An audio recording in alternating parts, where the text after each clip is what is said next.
ఇది 40 రోజుల సమయం. 40 రోజుల సమయం.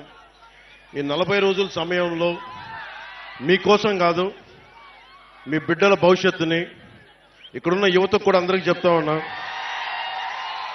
మీ భవిష్యత్తు ఇది, నా భవిష్యత్తు కాదు ఇది.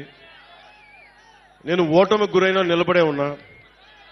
నాకు రిలీజ్ సోదరుల కష్టాలు తెలుసు, మత్స్యకారు సోదరుల కష్టాలు తెలుసు, చేనేత కార్మికుల కష్టాలు తెలుసు, రైతాంగం కష్టాలు తెలుసు.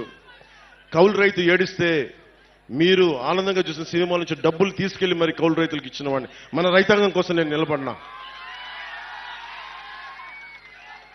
నీరు లేకపోతే పంట రాదు. అలాంటి కాలువల ఆధునీకరణకి కూర్చొని మేమంతా కష్టపడమా? మీరు వైసీపీ వాళ్ళు వస్తే ఒకటి అడగండి. మనకి సోమరి చెరువు నుంచి మట్టి ఇష్టం వచ్చినట్టు తవ్వి వెళ్ళిపోతా ఉన్నారు. జల్లూరు, తాటిపత్రి, చేబ్రోలు చెరువుల నుంచి మట్టి మొత్తం తవ్వేశారు. పోయినసారి కూడా వచ్చినప్పుడు చెప్పారు నాకు, జల్లూరు, తాటిపత్రి, చేబ్రోలు చెరువుల్లో నుంచి మట్టి మొత్తం తవ్వేశాడు మాఫియా డాను. ఫ్రీగా తవ్వేసుకొని 6,000 రూపాయల ట్రిప్కి దోచేస్తా ఉన్నారు. పక్క నియోజకవర్గాల నుంచి గ్రావెల్ తెచ్చుకోవాలంటే మనం వాళ్ళ కమిషన్ కట్టాల్సిన పరిస్థితి. మన మట్టేమో ఉచితంగా తీసుకెళ్లిపోతున్నారు, మనకి గ్రావెల్ కావాలంటే కమిషన్ కట్టాల్సిన పరిస్థితి. ముఖ్యంగా కొత్తపల్లి ప్రాంతానికి సంబంధించి బొండు ఇసుక చాలా విలువైంది. అలాంటి ఇసుకని అక్రమంగా తవ్వించి తరలించేశారు.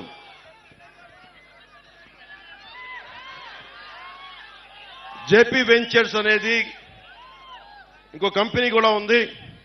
జేపీ వెంచర్స్, ఇంకొకళ్ళు వైసీపీ కంపెనీ ఉంది. అది కూడా కాకినాడ ఎంపీగా నిలబడుతున్న వ్యక్తి కంపెనీ అనుకుంటా. అది కూడా పేరు చెప్పట్లేదు, బాధపడతారని. వాళ్ళు 20,000 క్యూబిక్ మీటర్లు రోజు చొప్పున తవ్వేశారు. దాదాపు 5 లక్షల క్యూబిక్ మీటర్ల చొప్పున రోజుకి తవ్వేశారు. అంటే ఏం జరుగుతుందో దీనివల్ల మీకు చెప్పడానికి, ఇసుక తవ్వేటప్పుడు డ్రెడ్జింగ్ మెషినరీ వాడకూడదు. చాలా నిబంధనలతోటి, నియమాలతోటి తవ్వాలి. వాటిని దాటేశారు. సో వీటన్నిటిని దృష్టిలో పెట్టుకొని నష్టం మీరే పోతారు. మీ చెరువుల్లో మట్టి పోయినా, మీ తీర ప్రాంతానికి కోత కలిగినా, వీళ్ళు చేసే అక్రమ ఇసుక రవాణా మీ జీవితాలను ఛిద్రం చేసేస్తుంది. చెరువు మొన్నదాకా 2 అడుగులు లోతు అనుకుంది అని చెప్పి మన సముద్రంలోకి వెళ్తే సడన్ గా లోపలికి పోతే 10 అడుగులు, మట్టి ఇంకా 20 అడుగులు ఉంది. మునిగిపోయి చచ్చిపోతా ఉన్నారు ప్రజలందరూ.